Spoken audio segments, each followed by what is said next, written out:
빛 대신 주 어둠 가운데 비추사 내 눈 보게 하소서. 예배하는 선한 마음 주시고 산 소망이 되시네. 나 주를 경배하리. 엎드려 절하며 고백해 주 나의 하나님. 오 사랑스런 주님, 존귀한 예수님, 아름답고 놀라우신 주. 나 주를 경배하리. 엎드려 절하며 고백해 주 나의 하나님. 오 사랑스런 주님, 존귀한 예수님, 아름답고 놀라우신 주. 너무나 사랑스럽고 놀라운 은혜를 베풀어 주시는 하나님 앞에 감사하는 마음을 가지고 이 예물 주 앞에 바칩니다. 늘 우리를 사랑하사 우리에게 부족함 없이 채워주셨던 그 하나님의 사랑과 은혜에 감사하는 마음을 가지고 이 예물 바쳤사오니 하나님 드리는 손길을 다 주께서 기억하여 주셔서 하나님의 놀라우신 복과 은혜로서 갚아 주시옵소서. 하나님 없이 살 수 없음을 주 앞에 고백합니다. 이 믿음 변치 않게 하여 주옵소서. 이 시간 또한 주의 말씀을 듣사오니 스가랴 말씀을 통해서 주시는 하나님의 음성을 듣는 귀하고 복된 시간 되게 하여 주옵소서. 예수님 이름으로 기도합나이다. 아멘.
더 듣고 싶어요?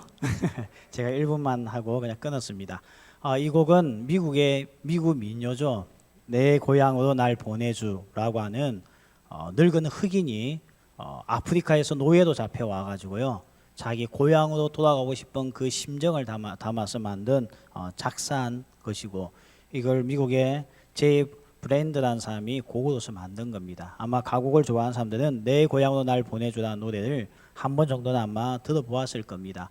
얼마나 고향이 그리웠겠습니까? 아프리카에서 떠나 알지도 못한 미지의 땅에 짐승과 같이 끌려와 정말 그 넓은 들판에서 이 일꾼으로서, 노예로서 인간 취급을 받지 못하고 살고 있던 그 늙은 사람에게 꿈이 있다고 한다면 어릴 때 뛰어놀았던 고향으로 돌려 보내달라는 그 심정을 담고 있는 노래입니다.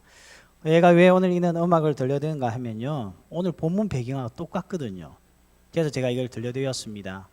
근데 보세요, 정말 노예 해방이 되고 난 이후에 그 당시 노예로 있었던 흑인들 중에 미국에 남아 있었던 사람들도 있었지만 실제로 고향으로 돌아간 사람들도 꽤 많이 있었습니다. 근데 아프리카로 돌아왔더니 아프리카에 나아진 점은 하나도 없었습니다. 먹을 것이 없는 정말 배고픈 시간의 연속이었고요. 그리고 질병이 유행병이 돌기 시작하면서 전염병에 의해서 가족을 잃고 도리어 아프리카에 돌아왔더니 길이 한 것과는 너무 다른 고통들이 있었던 곳이 이들의 역사입니다. 마음은 고향에 있었지만 막상 고향으로 돌아갔더니 주어진 상황은 너무나 척박하고 힘든 시간을 보내었다는 거죠. 시편 137편에 보면 이스라엘 백성들도 바벨론이라고 하는 나라에 다 포로로 붙잡혀 가서 그 70년이라는 시간을 보내면서 시편 137편에서 이렇게 노래합니다. 우리가 바벨론의 여러 강변 거기에 앉아서 시온을 기억하며 울었도다. 그들의 고향을 기억하며 울었던 사람들이 만든 게 시편 137편입니다. 근데 그들이 70년을 그렇게 살고 있다가 이 페르시아의 왕이 바벨론 제국을 딱 이렇게 망하게 하죠. 무찌르고 난 이후에 페르시아가 패권을 잡고 난 이후에 했던 첫 번째가 뭐냐면 유목민들, 이주민들 다 자기 고향으로 돌아갈 수 있는 자유를 선포합니다. 그래서 이스라엘 백성들이 바벨론을 등지고 꿈에 그렸던 시온 땅, 예루살렘이죠. 그 땅의 고향으로 돌아온 말씀이 우리가 오늘 읽었던 이 스가랴 말씀의 배경입니다. 돌아올 때는 정말 기뻤습니다. 내 고향이요, 나의 조상들이 살고 있던 곳이었고 예루살렘은 항상 동경의 대상이었습니다. 근데 와봤더니 아무것도 없는 거예요. 배어요, 먹을 것도 없어요, 산업을 일으킬 만한 어떤 자원도 없고 정말 그들의 삶은 척박하기 짝이 없었다는 겁니다. 그래도 그들에게는 하나의 신앙이 있었죠. 그게 뭔가 하면 솔로몬의 성전을 재건하면 하나님께서 이 땅을 회복시켜 주실 것이라고 하는 믿음을 가지고 돌아와서 제일 먼저 했던 것은 성전을 재건하는 거였습니다. 그런데 주변의 방해가 이만저만이 아닌 거예요. 이방인들의 방해가 너무 심해서 이들은 성전 재건을 중단하게 되고 무려 15년 동안 성전 재건에 마음을 돌아서버리게 됩니다. 이때 하나님께서 이 성전 재건을 완공하기 위해서 불렸던 선지자가 학개와 스가랴 선지자입니다. 둘 다 동시대의 인물이고 학개서는 스가랴가 예언을 들었던 것보다 2달 앞에 들었고 2개월 간격으로 하나님께서 학개에게 스가랴에게 이 성전 재건을 반드시 완성시키라고 외치고 있는 말씀이 우리가 잘 읽지 않는 스가랴 말씀입니다. 그래서 학개를 통해서는 반드시 회복시켜라. 그리고 스가랴 말씀을 통해서는 성전만 재건할 것이 아니고 너 마음의 성전도 재건해라. 이 말씀이 스가랴입니다. 그래서 오늘 우리가 있는 본문의 배경을 가지고요, 하나님께서 우리에게 어떤 말씀을 하고 하는지 오늘 그 음성을 듣는 귀하고 복된 시간 될 줄 믿습니다. 먼저 오늘 예루살렘의 귀환이 인생의 전부가 아니라는 것을 그들은 알게 되었습니다. 마음의 고향, 오고 싶었던 땅, 오면 뭔가 달라질 거라 생각하고 달려왔지만 그들에게 놓여있는 난제는 한두 가지가 아니었습니다. 소망보다 절망이 먼저 왔습니다. 뭔가 희망보다는 어려운 환경들이 바로 눈앞에 보이자 그들은 흔들리기 시작했다는 것입니다. 하나님께서는 그들에게 예루살렘의 그들의 삶을 보장한다고 약속하신 적이 없습니다. 하지만 그들은 그 마음을 가졌죠. 예루살렘만 돌아가면 나의 인생의 모든 것이 다 해결될 줄 알았는데 그게 아니었다는 것입니다. 지금도 우리 안에 이런 마음을 가지고 있는 청년들이 있습니다. 옛날에는 고시 준비할 때에 서울에 있는 고시초만 올라가면, 신림동만 올라가면 자기 인생에 엄청난 변화가 온 줄 알고 올라갔습니다. 다 올라가서 잘된 사람은 없습니다. 또 우리에게는 환상이 하나 있죠. 내가 미국만 가면 영어가 술술 나올 줄 알고 있어요. 그런데 미국에 오랫동안 있어도요, 정말 열심히 영어 배우고 열심히 공부하지 않으면 영어 한마디도 못합니다. 우리 안에 그런 환상이 있는 거죠. 하나님께서 나를 미국만 보내주시면, 하나님께서 나를 어디만 보내주시면, 하나님께서 나를 저기만 보내주시면 내 인생의 행복이 보장될 거라고 생각하는 사람들이 너무나 많습니다. 내가 저 직장만 들어가면 그곳이 예루살렘이 되어서 내게 엄청난 복이 올 거야. 그래서 그는 직장을 추구하는 사람들도 너무나 많이 있다는 것입니다. 어떤 사람은요, 돈만 조금만 더 벌면 내 인생을 예루살렘의 부흥이 올 거라 생각을 합니다. 그런데 돈도 전부가 아니었습니다. 어떤 사람이 명예입니다. 내가 유명해지면 내 인생에 예루살렘이 오겠지. 유명한 것이 내 인생에 예루살렘이 되는 거예요. 그런데 그렇지가 않다는 겁니다. 저는 요즘에 TV만 켜면 그거잖아요. 먹방. 맨날 먹는 이야기죠. 요즘 시골 가서 또 먹더라고요. 이제 시골에서 먹을 게 없으니까 이제 어디가 배 타고 이제 먹더라고요. 낚시해가지고. 저는 이제 그런 걸 볼 때마다 왜 이렇게 먹는 걸 좋아하지 한국 사람들?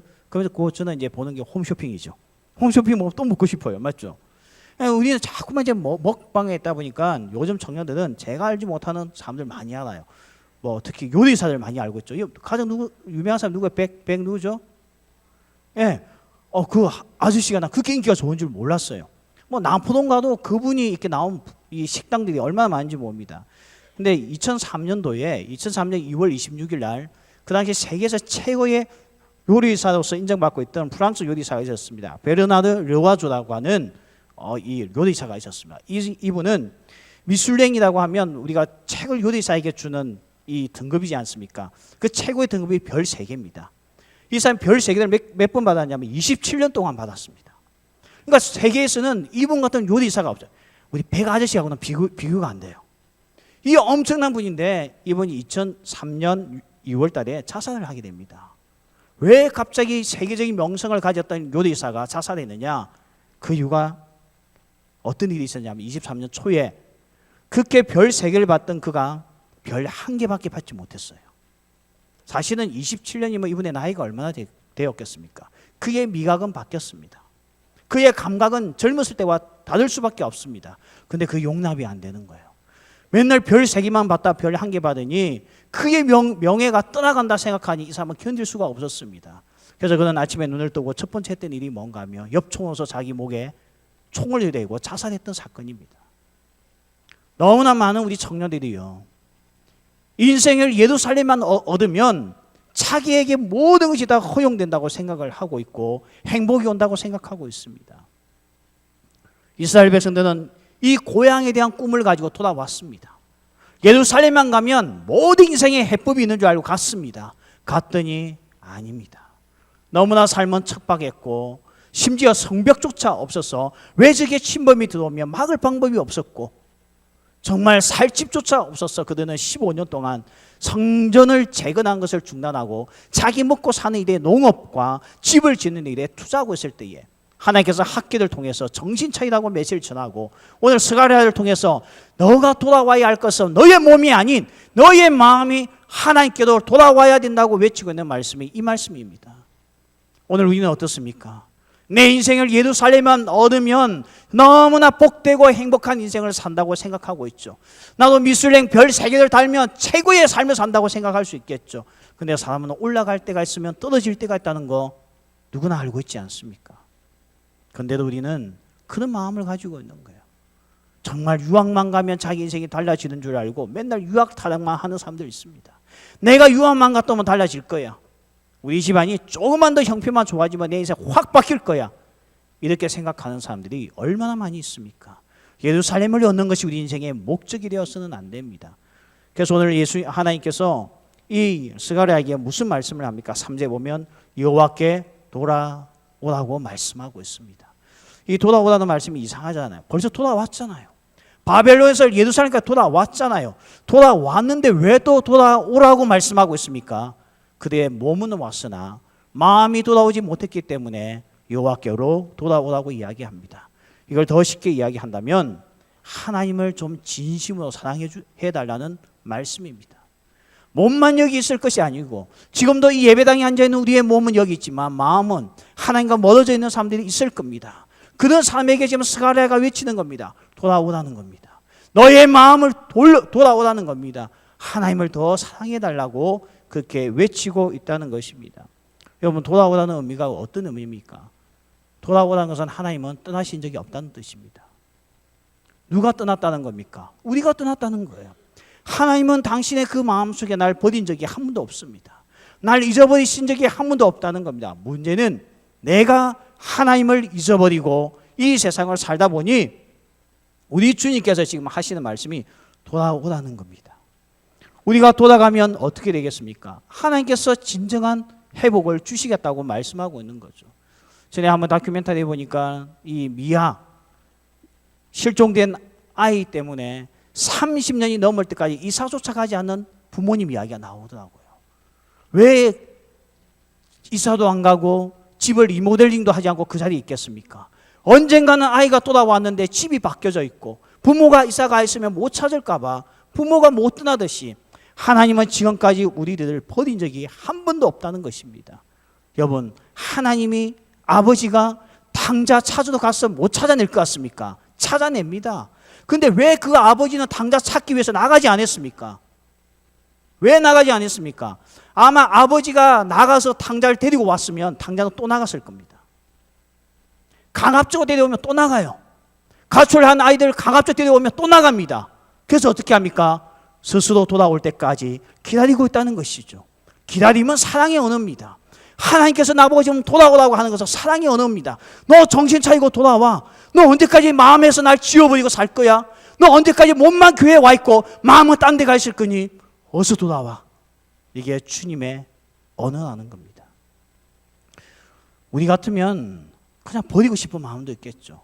근데 하나님은 사랑하시기 때문에 버리지 못한다는 겁니다. 정말 사랑을 미스테리입니다.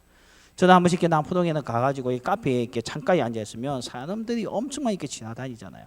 그때마다 제게 궁금한 게 하나 있어요. 사람들이 뭐 누군가를 기다리고 있잖아요. 아, 저 여자는 어떤 남자를 기다리고 있을까? 아, 보니까 키도 크고요, 피부도 하얗고 예뻐요. 우리 형제들이 얘 기준으로 볼 때 예뻐요. 아, 그러니까 잘 예쁘니까 분명히 그가 기다리는 남자도 굉장히 잘생긴 핸섬한 남자가 올 거야. 항상 기대는 반대였습니다. 더 이상 제가 설명하지 않을게요. 항상 기대는 반대였습니다. 아니, 저 정도의 미모에 저는 촌놈 같은 놈이 뭐 좋다고 저 기다리고 있나? 사랑은 미스테리입니다. 설명이 안 돼요. 그래서 미남이 미녀를 만나는 게 아니고 미녀가 미남을 만나는 게 아닙니다. 둘이 볼 때는 미남과 미녀지만 객관적으로 볼 때는 상당히 이해가 되지 않아요. 이걸 미스테리라고 합니다. 우리 결혼하는 청년들도 청첩장 들고 오잖아요. 어딘데 이해가 안 돼요. 왜? 조용히 묻고 싶어 귀에 대고 왜? 왜? 사랑은 미스테리거든요. 삼자 입장에서 볼 때는 미스테리입니다. 그러나 사랑하는 사람에게는 이보다 더 좋은 삶이 없다는 거예요. 오늘 하나님께서 우리에게 왜 자꾸 돌아오라고 이야기합니까? 사랑하니까. 너무 사랑하니까 하나님이 떠나질 못하는 겁니다. 우리 하나님이 얼마나 사랑하셨습니까? 여러분, 내가 영화 한 편을 지금 보여드릴게요. 내가 이번 주에 이거 편집한다고. 이게 현양이한테 맡겼으면 끝날 걸 제가 한번 해본다고요. 나 진짜 고생 많이 했어요. 나 이제까지 영상 편집하면서 이틀 동안 해본 건 처음입니다. 다시는 보여주지 않을 제 마지막 작품이에요. 영화 제목은 대지진입니다. 대지진. 실제로 중국의 1976년도에 중국에서 대지진이 있었는데요. 중국의 단산이라는 지방에서 지진이 있었습니다. 근데요, 이 지진이 23초간만 일어나요. 23초간 있다가 건물이 무너졌는데 몇 명이 사라졌느냐? 27만 명이 사라진 사건입니다. 실제로 있었던 사건을 영화로 만든 겁니다. 2010년도에 나온 중국 영화입니다. 잠시 보시고 제가 더 이상 더 설명할게요. 저의 첫 작품입니다.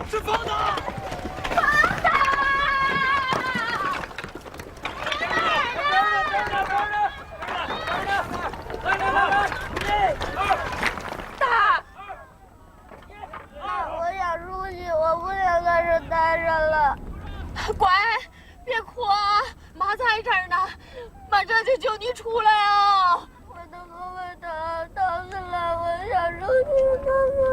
别哭，别哭，妈在这儿呢啊！你姐呢？你姐在你旁边了呗？看不着我姐，我能这样她敲石头。等着啊，等着啊，方糖，等着啊！哎，我看着方腾了，啊，一块盖板压着俩呢，在哪儿呢？在底下呢，你看。看看，等等啊，方腾，刚刚你听话一声呗，真的。师傅，我求求你们，我求求你们，孩儿他爸，他爸已经没了，我这两个孩子要是再不救活，我也活不了了。我求求你们，我下半辈子给你们当牛做马，中呗，给你们当牛做马呀！你别哭了，这个等我们想想办法啊！先把这个盖板拿去，走房子去，来，先等着，来，1、2、3，1、2、3，我走杠子去，1、2、3。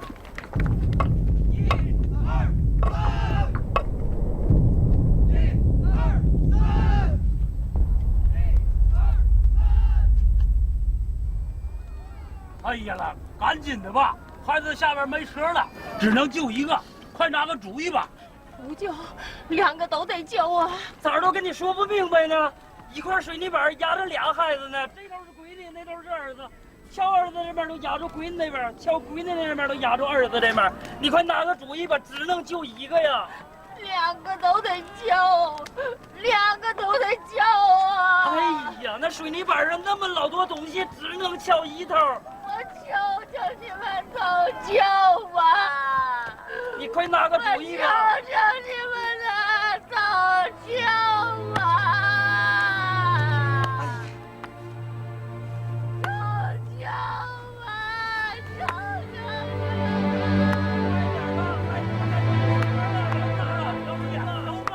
都救！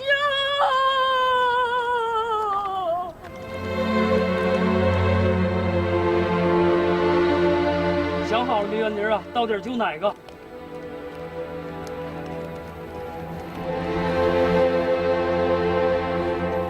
哎，这儿还有个活的呢！快来人！往哪边救人去了？大哥，救弟弟！救哪个？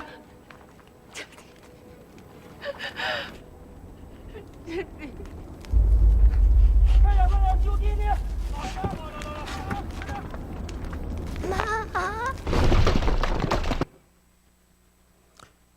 쌍둥이가 있었거든요. 이란전 쌍둥이에요. 남자아이, 여자아이 쌍둥이 있었는데 지진이 나서 건물에 둘 다 깔리게 됩니다. 근데 이 아이들 구하면 이 건물이 이쪽이 붕괴되어서 이 아이가 죽게 되고 이쪽을 구하면 이쪽이 무너져서 죽게. 어쨌든 둘 중에 한 명은 죽게 돼요. 엄마에게 묻는 거예요. 아들, 딸 선택하라고. 참 엄마 입장에서는 난해하겠죠. 근데 결국 엄마는 아들을 택합니다. 근데 이 여자아이가 안 죽어요. 살아있게 됩니다. 나중에 구조돼 가지고요. 근데 아까 마지막 장면에서 어둡게 나오는데 얘 우는 아이 있죠. 이게 딸이에요. 엄마가 아들을 선택한 것에 충격을 받게 되고 평생 실어증에 걸려서 말을 못합니다. 버림받았다는 게 이렇게 큰 상처예요. 저는 이 영화를 보면서 하나님께서 날 구원하기 위해서 예수님과 날 놓고 저울질 하셨을 거예요. 나를 살리려고 하면 예수님을 십자가에 죽여야 되고 예수님을 살리려고 하면 날 지옥에 갈 건 포기하셔야 되고 예수님께서 겟세마네 동산에서 울부짖으며 기도하였죠. 할 수만 있거든 이 잔을 내게서 옮겨달라고 나 좀 살려달라고 예수님께서 기도합니다. 그때 하나님은 선택을 하셔야 돼요. 나를 선택해서 예수님의 십자가에 희생당하게 하든지 아니면 예수님을 살리기 위해서 날 내버려 두시든지 버리든지 둘 중에 하나입니다. 근데 오늘 우리가 여기까지 오게 된 이유 아시죠? 하나님은요 날 선택했습니다. 나를 선택했다고요. 우리보다도 더 하나님께 순종하고 우리보다도 더 하나님을 영화롭게 하는 예수님보다 날 선택하셨습니다. 그래서 우리가 오늘 여기 있는 거예요. 하나님께서 날 예수님과 비교했을 때 뭐가 좋아서 그렇게 날 선택했겠습니까? 사랑은 미스테리입니다. 설명이 안 되어져요. 근데 하나님은 날 선택하셨다는 겁니다. 바울은 에베소서에서 이것을 이야기하고 있잖아요. 창세전에 날 선택해 주신 하나님의 그 영광과 은혜에 감사하여서 바울은 찬송합니다. 찬송합니다. 감옥에서 이야기하고 있다는 것입니다. 그만큼은 하나님께서 나를 사랑하신다는 거예요. 그는 하나님께서 오늘 우리에게 하시는 말씀이 뭡니까? 제발 돌아오라는 거예요. 하나님 앞에 좀 돌아오라는 겁니다. 몸만 여기 겨우 앉아있지 말고 예루살렘에 앉아있지 말고 너의 마음까지 다 돌아오라는 것입니다. 나는 너를 그렇게 선택했는데 나는 너를 그렇게 사랑했는데 나는 나의 아들 예수를 포기하고 널 선택했는데 어떻게 너는 나에게 마음을 주지 못하느냐. 이게 오늘 스가랴가 우리에게 던지고 있는 메시지입니다. 더 뜨겁게 사랑해달라는 거예요. 내가 널 선택한 것에 대한 이 사랑에 대해서 인정을 해달라는 겁니다. 그리고 주 앞에 나와 참 예배, 참 감사, 참 찬양을 달라는 것입니다. 근데 이스라엘 백성들은, 유다인들은 이렇게 살지 않았습니다. 오직 자기들만을 위해서 집을 짓고 먹을 것을 준비하면서 성전을 등지고 살았던 사람들이 누구냐? 예루살렘에는 돌아왔으나 변화 없었던 그들의 삶이었다는 겁니다. 하나님께서는 4절부터 6절까지 역사를 끄집어냅니다. 너희 조상을 본받지 말라 하면서 역사를 끄집어냅니다. 그들은 악한 길, 악한 행위를 통하여서 날 버리고 떠나갔다. 그 결과 그들은 망하였다. 그들의 바벨론 생활은 그냥 주어진 것이 아니고 하나님을 버린 결과였다. 너희들은 이 역사를 기억하고 너희 조상들 본받지 말라.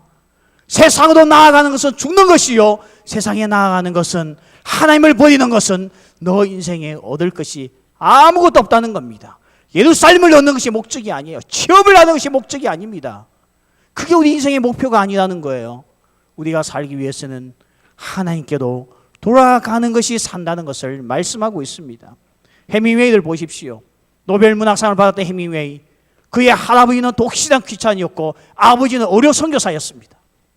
그는 정말 신앙이 깊었던 가정에 태어났던 사람이 해밍웨이입니다. 그도 청소년 시절 때는 열심히 교회 생활을 했습니다. 그러나 그가 명성을 얻고 유명해지고 사람들도 존경받는 순간 그는 교회를 등지기 시작했습니다. 아시죠? 해밍웨이의 말로가 어떻게 끝나는지. 그는 어느 날 권총을 대고 자기 관자놀이에 쏘고 자살했던 인물이 해밍웨이입니다. 하나님을 등진 결과 그가 얻었던 노벨상, 명성, 많은 돈, 아무 도움이 되지 않았습니다. 러시아의 문학가였던 솔제니치를 보십시오. 그가 미국으로 만명을 가게 됩니다. 그가 만명 가서 왜 우리의 소련이 망할 수밖에 없었나? 그는 엄청난 독서를 하면서 연구하게 됩니다. 그가 냈던 마지막 결론은 이겁니다. 오늘 소련의 망함은 딴 데 있지 않다. 우리가 하나님을 버렸기 때문이다. 교회의 문을 닫을 때에 하나님은 하늘 문을 닫았다. 이게 솔제니치의 역사적인 해석이었습니다. 계시록에 가면 라오디게아 교회가 나옵니다. 라오디게아 교회는 한마디로 미지근한 교회였습니다. 하나님을 사랑하는 것도 아니고 안 하는 것도 아니고, 하나님을 안 믿는 것도 아니고 믿는 것도 아닌 미지근한 가운데 있었던 성도들이 라오디게아 교회 성도들이었습니다. 하나님은 그 교회를 향해서 회개하고 열심을 가지고 주께로 돌아오라고 외칩니다. 그런데 라오디게아 성도들은 듣지 않습니다. 미지근한 신앙의 특징이 뭐라고 배웠습니까? 여러분 나에게 이렇게 배웠죠. 부족한 걸 모른다는 거. 뭐가 부족한데? 교회 나오는데. 뭐가 부족한데? 헌금 좀 하는데. 뭐가 부족한데? 봉사도 하는데. 뭐가 부족한데? 내가 그래도 목사님이 하자면 해주는데. 이게 미지근한 신앙입니다. 정말 주님께서 원하셨던 것은 뜨거운 사랑, 우리의 마음까지도 하나님께로 돌아가는 것을 원했다는 것입니다. 탕자의 위기 극복은 단순했습니다. 아버지께로 돌아가는 것이었습니다. 말씀을 맺겠습니다. 오늘 주님께서 우리에게 요구하고 있는 게 뭡니까? 오늘 하나님께서 우리에게 요구하는 게 뭘까요? 우리가 꿈꾸고 있는 인생을 예루살렘을 얻는 것이 하나님께서 원하시는 것이겠습니까? 하나님 성공 원하지 않습니다. 우리가 돈 많이 버는 거 1순위로 생각하시는 분 아닙니다. 우리가 좋은 데 취업하는 거 아닙니다. 우리가 시험에 합격해서 남들이 얻지 못하는 포지션에 앉아서 직장생활을 하는 거 하나님께서 꿈꾸는 삶 아닙니다. 오늘 예루살렘에 돌아와 그 꿈을 가지고 있는 우리들에게 주님은 스가랴를 통해서 우리에게 선포하십니다. 하나님께로 돌아오라는 겁니다. 그 시험 준비한다고, 그 취업 준비한다고 하나님과 기도가 단절된 사람이 있습니까? 인생의 행복을 꿈꾼다고 예배를 멀리하고 하나님과의 영적 교제를 멀리하는 사람들 있습니까? 솔제니치가 이야기했습니다. 해밍웨이가 그의 인생을 통해서 우리에게 보여주었습니다. 하나님을 떠난 인생에는 얻을 것이 아무것도 없다는 것. 하나님을 떠났더니, 교회의 문을 닫았더니 하늘 문이 닫혔다는 것은 솔제니치의 삶을 통해서 우리에게 오늘 일깨워주고 있지 않습니까? 오늘 여기는 우리 모든 청년들, 이 연말을 맞이하여서 1년을 돌아보면서 왜 나는 금년 예루살렘을 얻지 못했지, 이것으로서 좌절하고 실망하고 있는지 모르겠지만 이 연말을 맞아 오늘 이 12월 첫째 주에 우리 주님께서 말씀합니다. 너의 마음이 여호와께로 돌아오길 원한다는 겁니다. 무엇으로 하여금 너의 마음이 하나님과의 관계를 멀리하게 만들었느냐? 그게 공부냐? 그게 취업 준비냐? 그게 뭔가 진로 문제 때문이었냐? 실력을 쌓는 것 때문이었냐? 다 소용없다. 가장 중요한 것은 하나님께로 돌아가는 자만이 진정한 회복과 하나님께서 주시는 복을 누릴 수가 있다는 것입니다. 이 돌아오라는 것은 사랑하시는 아버지가 우리에게 던지고 있는 메시지입니다. 날 선택해 주신 하나님, 예수님보다 나를 선택하여서 살려주신 하나님께서 이 시간에 이 정말 진지한 마음을 가지고 스가랴를 통해서 우리에게 말씀합니다.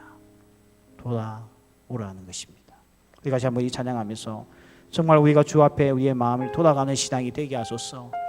예루살렘을 얻기 위해서 하나님과 담 쌓고 살았던 삶들, 예루살렘을 얻기 위해서 하나님을 외면하고 살아왔던 것, 예루살렘을 얻기 위하여 정말 먹고 사는 데만 집착하여 했던 우리의 삶이었다고 한다면 이 시간 주님의 말씀을 듣고 주여 내가 여호와께로 돌아가겠나이다 고백하는 시간 될 줄 믿습니다. 내 백성이 나를 떠나 돌아섰지만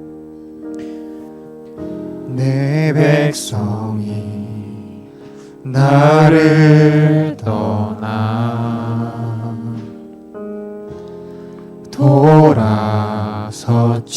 돌아섰지만 내 사랑이 내 백성을 포기 못하니 내 사랑이 내 백성을 포기 못하니